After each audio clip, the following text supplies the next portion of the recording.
Dan untuk mengetahui perkembangan kasus dugaan penelantaran jemaah umroh saat berada di Madinah, kita tersambung dengan jurnalis Kompas TV, Hernawan Mustika di Jember, Jawa Timur. Sebelumnya yang kita ketahui bersama sudah ada 6 jemaah umroh yang melapor ke polisi. Apakah saat ini sudah ada tambahan dari pelapor yang juga merasa ditelantarkan saat berada di Madinah? Ya, selamat pagi Imron dan juga saudara.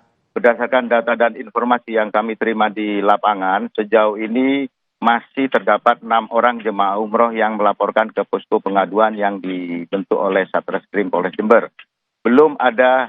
Hingga pagi ini belum ada laporan yang masuk kembali, namun mengingat banyaknya jemaah umroh yaitu sebesar 101 orang, diperkirakan akan ada pelapor tambahan dari jemaah umroh yang merasa dirinya dirugikan saat di Madinah tersebut, Imron. Hingga saat ini belum ada lagi dan masih 6 orang jumlahnya yang menyalayangkan laporan ke Polres Jember begitu ya, meskipun sudah ada himbauan dari polisi kepada jemaah lain yang merasa dirugikan. Lalu bagaimana perkembangan kasus ini? Apakah sudah ada rencana pemeriksaan atau pemanggilan terhadap pihak Biro Perjalanan Umroh tersebut?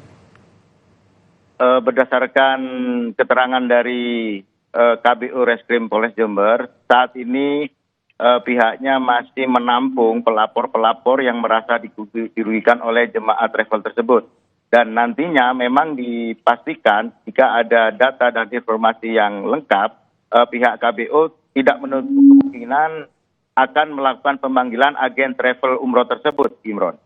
Lalu apakah sudah ada informasi yang Anda dapatkan baik itu wawancara maupun menghubungi dari pihak travel begitu, apakah sudah ada informasi ataupun klarifikasi terkait dengan kasus ini?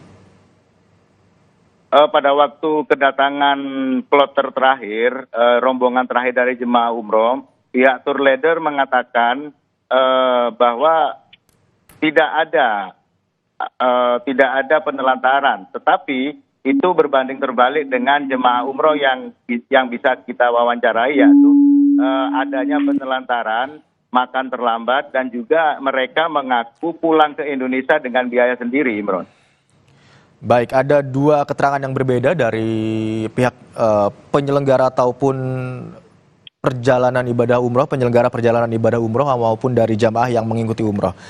Kita akan tunggu perkembangan informasi ini dari hasil pemeriksaan yang akan dilakukan oleh Mapolres Jember, Jawa Timur. Terima kasih Hernawan Mustika atas laporan Anda.